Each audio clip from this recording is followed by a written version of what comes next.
Urdu T V 22 میں آپ سب کو خوش آمدید کہتے ہیں۔ السلام علیکم، بسم اللہ الرحمن الرحیم۔ نہایت افسوس کی خبر ہے یہ کہ ہماری نیوز انڈسٹری کے مرد مجاہد اقرار الحسن پر اتنا شدید تشدد کیا گیا ہے۔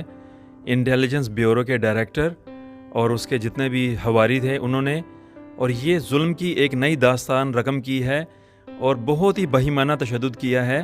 ان کا قصور کیا ہے؟ اقرار الحسن کا صرف یہی قصور ہے ان کا کہ یہ محب وطن پاکستانی ہیں اور تمام جتنے بھی جھوٹے ہیں ان کو بے نقاب کرتے ہیں اور کوشش کرتے ہیں کہ یہ ہمارا ملک سنور جائے۔ لیکن اقرار الحسن آپ کے لیے مشکل ہے۔ ہم آپ کو مشورہ دیں گے کہ آپ اپنا اور اپنی فیملی کا خیال رکھیں۔ یہ بہت طاقتور لوگ ہیں، ان کے آگے ہماری حکومت بھی بے بس ہے، کسی کا کچھ بھی نہیں ہونا۔ یہ ایسے ہی چلے گا، اللہ ہی حافظ ہے۔ کیا بنے گا اس ہمارے ملک کا کہ ایک محب وطن کے ساتھ یہ ظلم ہو رہا ہے، تو باقی ہم سب کیا چیز ہیں؟ اللہ حافظ ہے، اور ہماری دعا ہے آپ کے لیے، اللہ تعالیٰ آپ کو اپنے حفظ و امان میں رکھے، اور جتنے بھی یہ دشمن ہیں جن کے خلاف آپ یہ جہاد کر رہے ہیں، آپ اپنے اس پیارے ملک کو سنوارنے کی کوشش کر رہے ہیں، ہم آپ کے ساتھ ہیں، ہم آپ کا ساتھ دیں گے۔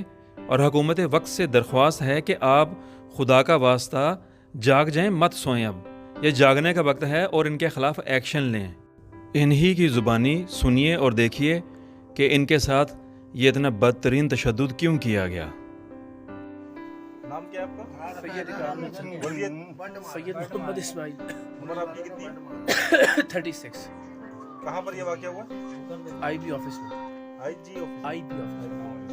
یہ کہاں پر ہے؟ مکمل ایڈریس بتائیے گا۔ مکمل ایڈریس پاسپورٹ آفس جو صدر کا، اس کی اس کے حکم میں پاکستان سیکریٹریٹ جو ہے اس کے ساتھ۔ چلو جی، تو یہ صبح کے تقریباً 6 بج رہے ہیں لیاقت نیشنل ہاسپٹل میں۔ اب فائنلی پتہ نہیں کہ 500 مختلف ٹیسٹ ہونے کے بعد اب انشاءاللہ اب جا رہے ہیں گھر کی طرف جا رہے ہیں۔ بھائی بتاتے ہیں آپ کو۔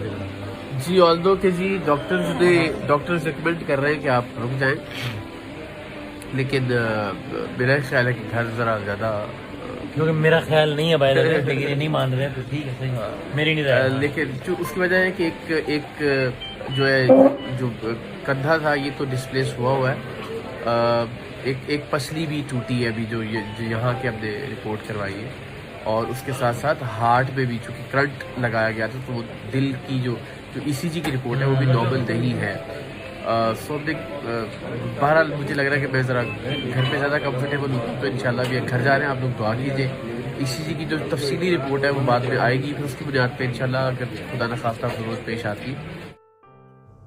یہ حال ہے ہمارے اداروں کا، اور ان پر کتنا تشدد کیا ہے ان ظالموں نے۔ کوئی پوچھنے والا ہوگا؟ انصاف مل پائے گا ان کو؟ ابھی تک کتنے کیسز اس طرح کے ہیں جن پر انصاف ملا ہے کہ نہیں؟ آپ لوگ ہم سے زیادہ بہتر سمجھتے ہیں۔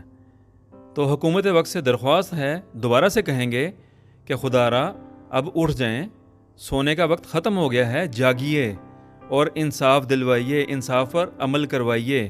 عدالتوں سے ہماری یہی عرض ہے کہ خدا کا واسطہ ہے کہ بروز قیامت کیا جواب دیں گے اللہ کے حضور کہ قلم ہاتھ میں تھا اور انصاف نہیں دیا مظلوم کو۔ یہی دعا ہے اللہ تعالیٰ سے کہ اقرار الحسن آپ کو اللہ تعالیٰ اپنے حفظ و امان میں رکھے، اور جتنے بھی دشمن ہیں آپ کے، ان کے ارادے خاک میں ملیں۔ ہم سب آپ پر فخر کرتے ہیں، آپ ہمارے پاکستان کا فخر ہیں، آپ فخر پاکستان ہیں، آپ مرد مجاہد ہیں، اور یہ جو مرضی کر لیں دشمن، انشاءاللہ اللہ نے چاہا اللہ تعالیٰ آپ کو بچائیں گے ان دشمنوں سے، اور ان دشمنوں کے عزائم خاک میں ملیں گے۔ ہماری دعا ہے کہ آپ کو انصاف مل پائے۔ آپ بتائیے، اپنی رائے کا اظہار کیجئے اس ویڈیو میں، کیا ان کو انصاف مل پائے گا؟ ہم صرف امید کر سکتے ہیں، باقی جو قانون نافذ کرنے والے اداروں کی مرضی ہوگی وہی ہوگا، صرف ہم لوگ امید کر سکتے ہیں، باقی اللہ بہتر کرے۔ آپ سب کا شکریہ، السلام علیکم۔ اردو ٹی وی 22 کو سبسکرائب اور ویڈیوز کو پسند ضرور کیجیے گا، اور گھنٹی کے نشان کو بھی ضرور دبائیے گا تاکہ آپ کو نئی معلومات ملتی رہیں۔ شکریہ۔